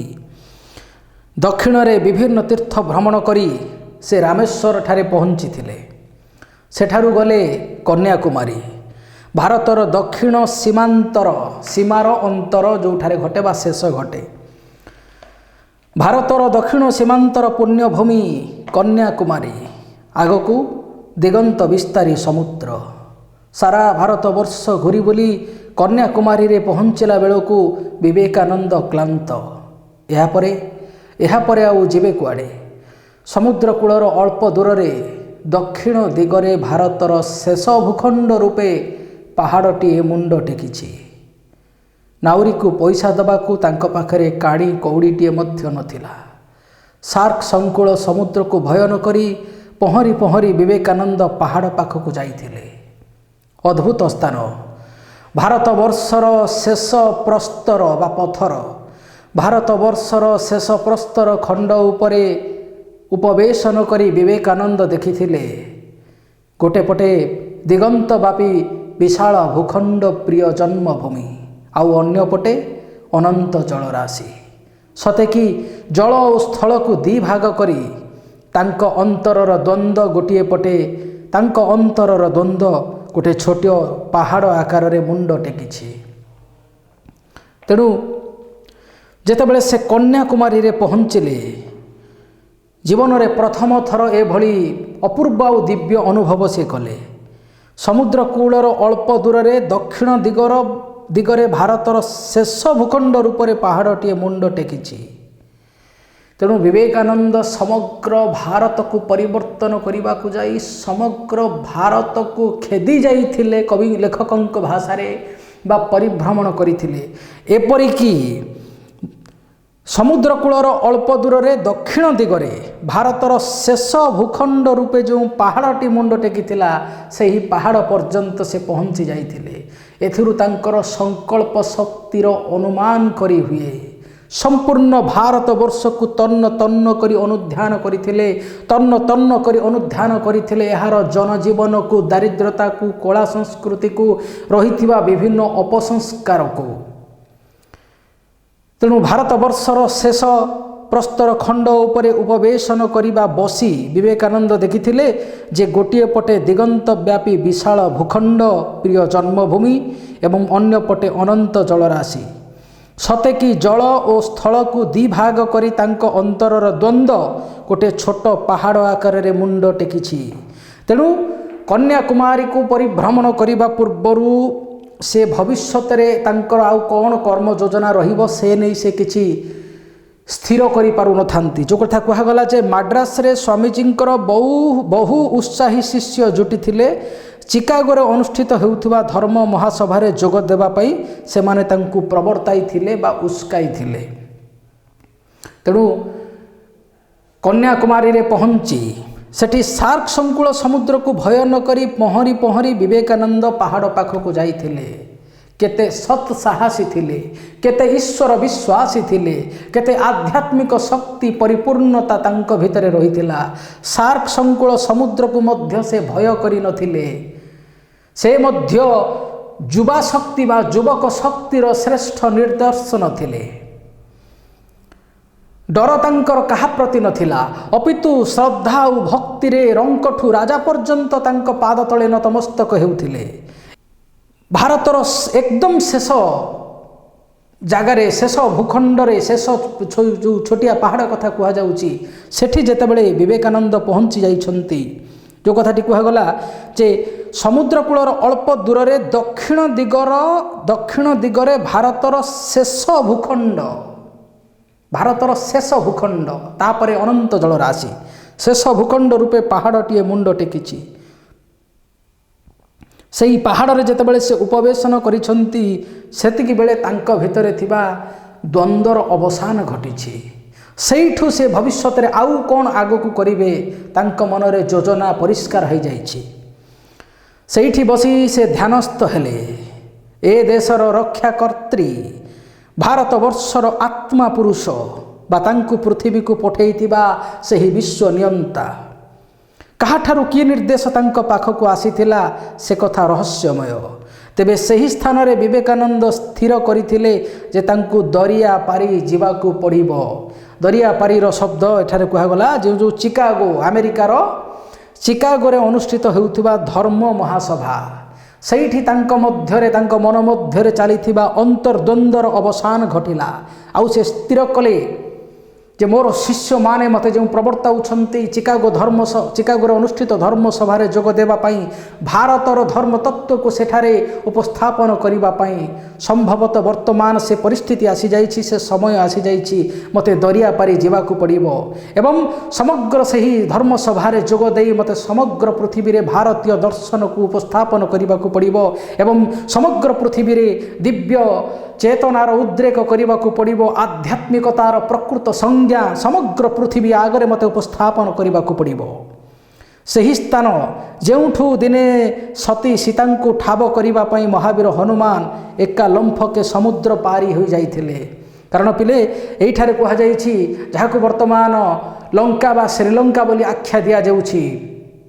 तेणु यही दक्षिण दिगरे महावीर पवनपुत्र हनुमान यात्रा आरंभ करथिले। सही स्थान जेउठू दिने सती सीतांकु ठाब करिबा पई महावीर हनुमान यह दक्षिण भारतर शेष भूखंड सही स्थान ठारू महावीर हनुमान एका लंफके समुद्र पार हो जाइथिले। तेणु एमिति गोटे अपूर्व स्थान रे विवेकानंद बसिछंती। आउ से चिंता करिछंती जे ए हेउची सही स्थान जहाँ धर्म विश्वास रही। एठू दिने सती सीतांकु ठाब करिबा पई महावीर हनुमान एका लंफके समुद्र पार हो जाइथिले। आउ एही ठारू मु वर्तमान एही स्थान रु ही मु वर्तमान निष्पत्ति नेउची मु मध्य दरिया पार होई अमेरिकार चिकागोर अनुष्ठित से धर्म सभा को निहाती भाव रे गमन करिबी। जेउठी जगज्जननी कन्या बेशरे देवदेव महादेवंक प्रतीक्षा रे थांती। भविष्यत पई आशा आकांक्षा और प्रतिश्रुति बहन करुथुबा सही पवित्र पीठरे विवेकानंद जगदम्बांकर चरण वंदना करी बहु संभावनामय विदेश यात्रा रे बाहरी जीवाकू संकल्पबद्ध होइथिले। तेबे पिले जो कन्याकुमारी जो स्थानटी रही यार ऐतिहासिक आउ पौराणिक मतवाद मध्य रही। जेपरिकी जो कथाटी रही जे कन्याकुमारी जो स्थानटी कन्याकुमारी रूप से विदित यार पौराणिक पृष्ठभूमि उपर किछि कहिबा चाहिए पिले जे कुमारी रूप से स्वयं माँ जगज्जननी बा माँ जगदम्बा एकदा जन्म ग्रहण करथिले एवं तांको जन्मर प्रमुख उद्देश्य थिला जनेक राक्षसर वध करिबा पई जहाँकि माँ जगदम्बा कुमारी थिला बेले ही संभव विवाह करिबा पूर्वरु ही से राक्षस को वध करि पारि थांते।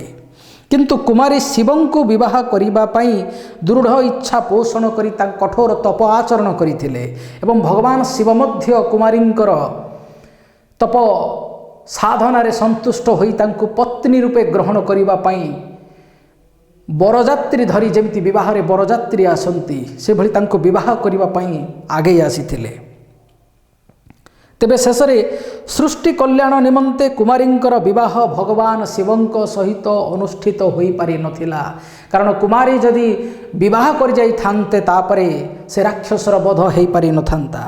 तेणु सृष्टि कल्याण निमंते कुमारींकर विवाह भगवान शिवंक सह संपादित होई पारिला नाही एवं से आजीवन कुमारी रहीगले शिवंकर प्रतीक्षारे। तेणु कहुछि जोठी जगज्जननी कन्या बेशरे देवदेव महादेवंक प्रतीक्षारे थांती सतरे यह कौनसी तपस्थली ठारू किछि कम नुहे।